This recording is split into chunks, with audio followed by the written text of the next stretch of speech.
September 30th is Canada's National Day for Truth and Reconciliation, and Tseshaht First Nation is once again hosting a large community event to mark the day.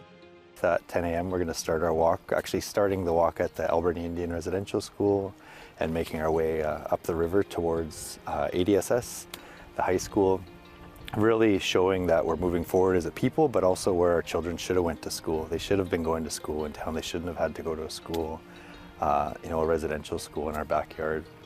And then we'll be having an event at the Alberni Athletic Hall shortly thereafter. It's an opportunity for Canadians to learn about who we are and where we come from and a bit of the history, some of the dark history as well that happened to our people.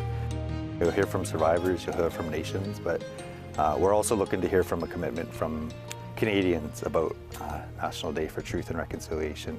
Even our theme this year is really like, what is your commitment to truth and reconciliation? We want to hear from Canadians, like, what are you willing to do? It's one thing to walk on one day, but what is the next step to that? And part of our challenge this year is actually we're doing a business challenge to businesses in the Alberni Valley. Those that are making the choice to close that day, we're encouraging them to walk with us, but also share about what that day means to them and their business, share information about residential schools, about the Alberni Indian Residential School. And those businesses that are choosing to stay open on this statutory holiday, we're also making a call to them. We're right here beside this beautiful log donated by Sawakin, the TFL 44 limited partnership with Hoyat and Western Forest Products. They donated these logs. We want to carve these logs into a beautiful pole to remember all those residential school students. Many of them are no longer here with us. Many of them didn't make it home, but there's still a lot of survivors here, and we want to honor them. So that challenge for those businesses that are choosing to stay open, we're putting a challenge out them to donate a portion of their profits that day after expenses to help us out, to help us carve this and actually, put your money where your mouth is, for lack of a better term. I know it's difficult, the economy and other things that are happening, but they're making a choice to stay open that day.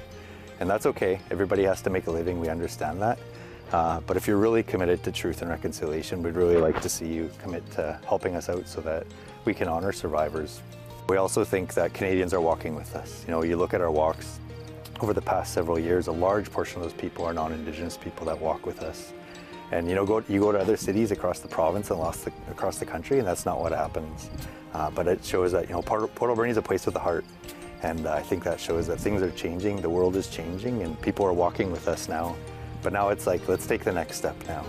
And so we look forward to those joining us on Tuesday, September 30th, 10 a.m., starting at the Alberni Indian Residential School, walking to Alberni District Secondary School, the high school, and then joining us at the Athletic Hall for our event.